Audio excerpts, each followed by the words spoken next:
आपने आज से पहले फ्लू के बारे में तो बहुत ज्यादा सुना होगा, यानी नाक से पानी बहना, जुकाम हो जाना। लेकिन आज मैं आपको स्टमक फ्लू के बारे में बताऊंगा। बिस्मिल्लाहिर्रहमानिर्रहीम, अस्सलाम वालेकुम। डॉक्टर अली ज़मीर ज़ेर और उम्मीद करता हूँ आप सब खैरियत से होंगे। दोस्तों, today my topic is stomach flu. Stomach flu किसे कहते हैं? आपने आज से पहले फ्लू का नाम सुना है? फ्लू क्या होता है? यानी जुकाम, राइनोरिया, नाक से पानी का बहना, सर्दी लगना, बुखार हो जाना, जिस्म में थकावट होना, ये फ्लू की अलामतें हैं। लेकिन स्टमक फ्लू क्या है? स्टमक फ्लू से मुराद वायरल गैस्ट्रोइंट्राइटिस है। तो कॉमन लैंग्वेज में इसको स्टमक फ्लू कहते हैं और मेडिकल टर्मिनोलॉजी में इसको वायरल गैस्ट्रोइंट्राइटिस कहते हैं। गैस्ट्रोइंट्राइटिस, वायरल गैस्ट्रोइंट्राइटिस, नाम से जाहिर है। वायरल से मतलब वायरस से फैलने वाला, गैस्ट्रो मीन स्टमक, मैदा, एंटर मीन स्मॉल इंटेस्टाइन और आइटस मीन इन्फ्लेमेशन। अगर इन सारी चीजों को इकट्ठा करें तो क्या समझ में आया कि stomach flu is the inflammation of stomach and small intestine due to a viral infection. दोस्तों, अब बात करते हैं इसकी अलामात की, सिम्टम्स की। The most common symptoms of this disease are, सबसे पहले इसमें नाउजिया होता है, यानी कि दिल खराब होता है। दूसरा सिम्टम है इसका डायरिया, यानी लूज मोशन लग जाते हैं, बहुत ज्यादा लूज मोशन आते हैं। तो तीसरा सिम्टम जो सबसे ज्यादा इंपॉर्टेंट है वो है एब्डोमिनल क्रैम्प्स। तो स्टमक फ्लू को हम स्टमक बग भी कहते हैं और ये स्टमक बग अमूमन जो है पैरासाइट्स और बैक्टीरिया की वजह से होता है, लेकिन ये वायरल भी हो सकता है। इसको स्टमक फ्लू तो कहते हैं, लेकिन फ्लू जो है वो इन्फ्लुएंजा वायरस की वजह से होता है। लेकिन ये स्टमक फ्लू का इन्फ्लुएंजा वायरस से कोई लेना देना नहीं है। स्टमक फ्लू क्यों कहते हैं? उसका इन्फ्लुएंजा वायरस से कोई ताल्लुक तो नहीं है, लेकिन चूंकि ये अमूमन सर्दियों में होता है, विंटर में स्टमक फ्लू होता है। दूसरा, अगर आप देखेंगे कि वैसे लूज मोशन बैक्टीरियल हो या पैरासाइटिक हो तो वो ज्यादातर गर्मियों में होता है, लेकिन स्टमक फ्लू जो है वो सर्दियों की डिजीज है। तो इस वजह से इसको फ्लू से रिलेट करते हुए स्टमक फ्लू कहते हैं, जबकि इसका फ्लू से या इन्फ्लुएंजा से कोई ताल्लुक नहीं है। यहाँ अमेरिका में स्टमक फ्लू बहुत ज्यादा कॉमन है, जो कि काफी इलाके यहाँ पे ठंडे हैं। तो यहाँ पर कनाडा में, अमेरिका में it is very common. Pakistan में भी ये कॉमन है। अब इसको हम रिलेट करते हैं नोरो वायरस के साथ। एक वायरस है जिसका नाम है नोरो वायरस। तो स्टमक फ्लू है, ये वायरल गैस्ट्रोएंटेराइटिस है, इसमें नोरो वायरस भी इन्वॉल्व होता है। और ये तकरीबन पूरी दुनिया में 685 यानी 685 मिलियन पीपल को एक साल में नोरो वायरस या स्टमक फ्लू होता है। तो मोस्ट कॉमनली इसके सिम्टम्स मैं पहले भी बता चुका हूं कि डायरिया होता है, यानी लूज मोशन लग जाते हैं, वॉमिटिंग है, डायरिया, वॉमिटिंग और नाउजिया है। उसके अलावा पेट में शदीद दर्द होती है, क्रैम्पिंग होती है, लॉस ऑफ एपिटाइट, भूख बिल्कुल भी नहीं लगती। उसके अलावा ये वायरल गैस्ट्रोएंटेराइटिस में, स्टमक फ्लू में बुखार हो सकता है और बुखार के साथ सर्दी लगती है। तो फीवर विद चिल्स, पूरे जिस्म में दर्द, थकावट, सर में दर्द होता है, गर्दन में दर्द होता है और इसमें लिम्फ नोड्स भी स्वेल हो सकते हैं। तो नॉर्मली ये स्टमक और स्मॉल इंटेस्टाइन की डिजीज है, लेकिन कभी कभार ये लार्ज इंटेस्टाइन तक भी चली जाती है। और सर्दियों में ये स्टमक फ्लू इसलिए कॉमन है कि इन्वायरमेंट में मुख्तलिफ पोलन्स होते हैं। ये मुख्तलिफ, चूंकि ये खजा का मौसम है, ऑटम है, तो मुख्तलिफ जो है ये पोलन्स हैं जो हवा के जरिए उड़कर खाने की चीज़ों पे बैठ जाते हैं। और यहाँ पर ख़ास तौर पे बच्चे जो हैं वो जब ये चीज़ें खाते हैं तो ये जिस्म में जाके वो वायरसेस खाने के जरिए जिस्म में चले जाते हैं, जिस्म में जाकर वो स्टमक फ्लू कॉज करते हैं। अब बात करते हैं स्टेजेस ऑफ स्टमक फ्लू की। There are 4 stages of stomach flu.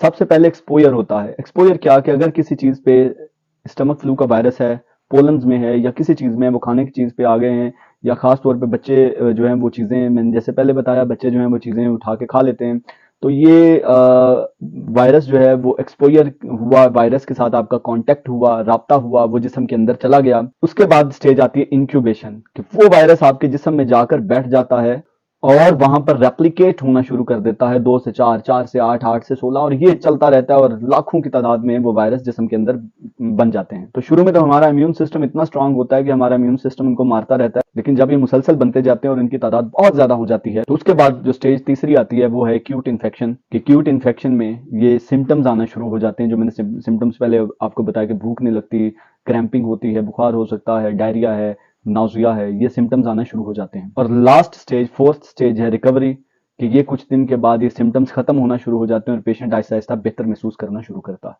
अब सवाल है कि ये कंटेजियस है कि नहीं। कंटेजियस मतलब फैलने वाला, तो ये बहुत ज्यादा कंटेजियस है, जैसे फ्लू कंटेजियस होता है। इस वजह से भी इसको स्टमक फ्लू कहते हैं कि जैसे एक बंदे को जुकाम है, अगर उसका टॉवल पड़ा है वो किसी ने यूज कर लिया, उसको भी फ्लू हो जाएगा। तो ऐसे ही स्टमक फ्लू है, वो आपके जरासीम आपके जिस्म में चूंकि मौजूद हैं, आपके स्लाइवा में, आपके सांस के साथ वो बाहर आ रहे हैं, आपके हाथों को लग रहे हैं, आपने हाथ कहीं पे लगा दिया तो वो उस चीज को किसी ने इस्तेमाल किया, उस गिलास में किसी ने पानी पी लिया, तो ये स्टमक फ्लू एक से दूसरे को लग जाता है। और ये एक्यूट इन्फेक्शन में इस चीज का खास ख्याल रखना चाहिए कि जिसको स्टमक फ्लू है उसको सबसे दूर रखें, वरना ये सबको ये अलामात आना शुरू हो जाएंगे। तो ये डिफरेंट वायरसेस हैं जो स्टमक फ्लू को इनहेंस करते हैं, इसके सिम्टम्स इंक्रीज करते हैं, जिसमें सबसे पहले नोरो वायरस का मैं पहले बता चुका हूँ। नोरो वायरस इन्फेक्शन होती है तो उसके अंदर जो है वो बहुत कॉमन है कि स्टमक फ्लू होता है। दूसरा रोटा वायरस है। रोटा वायरस इंतहाई खतरनाक वायरस है कि मैंने पाकिस्तान में होते हुए, मेरे एमबीबीएस में एक टीचर थे डॉक्टर नजीब, उन्होंने डॉक्टर नजीब खान, तो उन्होंने मुझे एक दफ़ा बताया था कि लेक्चर के दौरान उन्होंने क्लास में बताया कि रोटा वायरस इतना खतरनाक है कि within 15 minutes 10 to 15 minutes patient expire हो जाता है। छोटा बच्चा आता है, उसमें सीवियर डिहाइड्रेशन होती है और विद इन 10 टू 15 मिनट्स, पहले आधा घंटा घंटा पहले बिल्कुल बच्चा खेल रहा होता है, नॉर्मल होता है, एकदम गिरता है, हॉस्पिटल लाते बच्चे की डेथ हो जाती है। और ये रोटा वायरस से सीवियर डिहाइड्रेशन होती है और पेशेंट जो है वो घंटे के अंदर 15 मिनट के अंदर वो पेशेंट एक्सपायर हो जाता है। तो ये बहुत खतरनाक वायरस है। तो ये रोटा वायरस होगा, उससे साथ में स्टमक फ्लू होगा, तो वो बच्चा खेलता खेलता गिर जाएगा, हॉस्पिटल लाते लाते उसके जिस्म का पानी खत्म हो चुका होगा। उसके अलावा एडिनोवायरसेस हैं और साथ में एस्ट्रोवायरसेस हैं जो स्टमक फ्लू कॉज करते हैं। अब बात करते हैं इसके ट्रीटमेंट की। तो सबसे ज्यादा जरूरी स्टमक फ्लू में सबसे ज्यादा जरूरी चीज है हाइड्रेशन। आपने पानी बार बार, साफ पानी बार बार ज्यादा से ज्यादा पीना है। और यह है कि फौरन अपने डॉक्टर से राब्ता करें और इसको लाइटली मत लें, फौरन डॉक्टर के पास जाएं, डॉक्टर को चेक करवाएं।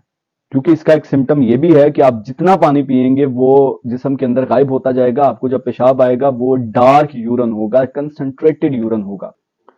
अपनी खुराक में प्रोबायोटिक्स लेना शुरू कर दें। प्रोबायोटिक्स जैसा कि प्रोबायोटिक्स मेडिकल फील्ड में तो कॉमन है, ये बाजार में मिल जाते हैं, पाकिस्तान में भी इजीली अवेलेबल हैं प्रोबायोटिक्स, और अमेरिका में तो बहुत ज़्यादा कॉमन है। किसी भी सीवीएस पे या किसी फार्मेसी पे जाके देखें तो प्रोबायोटिक्स जो हैं वो वहाँ पर पड़ी हुई मिल जाती हैं। या अगर नेचुरल प्रोबायोटिक पे जाएं तो दही है, योगर्ट, आप वो ले सकते हैं, चीज़ वगैरह ले सकते हैं। उसके अलावा इम्यून सिस्टम की हेल्थ के लिए वो सप्लीमेंट्स जो हैं जो इम्यूनिटी को स्ट्रॉन्ग करते हैं, वो सप्लीमेंट्स लेना शुरू कर दें। मुख्तलिफ जूसेस हैं जैसे विटामिन सी है, और इस तरह से आप अपनी इम्यूनिटी को स्ट्रॉन्ग करने के लिए वो जूसेस लेना शुरू कर दें।